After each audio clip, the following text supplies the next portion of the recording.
আমি কোনোভাবে আউট ছিলাম না, আমার এটি ছক্কা ছিল, কিন্তু ভারতের কিনা আম্পায়ার আমাকে আউট দিয়েছেন। দর্শক, শ্যাম করণ তার এমন আউট কোনোভাবেই মেনে নিতে পারছেন না। দর্শক, সেমিফাইনাল খেলা, ভারত দুর্নীতি করবে না তা তো হতেই পারে না।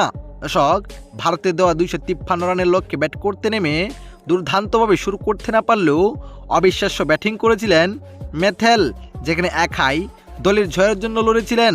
দুর্দান্ত ব্যাটিং করেছিলেন উইল জ্যাক্সও, কিন্তু উইল জ্যাক্সকে এক কঠিন ক্যাচে ফিরিয়ে দেন ভারতের বোলাররা।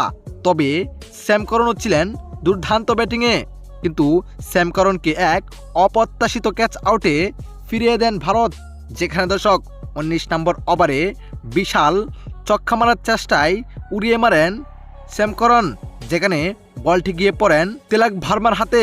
এতে তিলক ভার্মার পাওটি স্পষ্টভাবে দেখা যায় সীমানায় লেগে আছেন, কিন্তু আম্পায়ার এটিকে আউট ঘোষণা করেন। তার আম্পায়ার আর যাচাই বাছাই না করে এটিকে আউট ঘোষণা করে দেন, যা দেখে রীতিমতোই রেগে গিয়েছিলেন স্যাম করণ, কিন্তু তার আর কিছু করার ছিল না। তাই তো এই আউটটি কোনোভাবেই মেনে নিতে পারছেন না স্যাম করণ। তাই তো তিনি বললেন সংবাদ সম্মেলনে এসে, এটি কোনোভাবেই আউট ছিল না, এটা ছক্কা ছিল। যদি এটা ছক্কা দিত তাহলে আমরা 7 রানে হারতাম না, এতে আমরা ম্যাচটি জিতে নিতে পারতাম।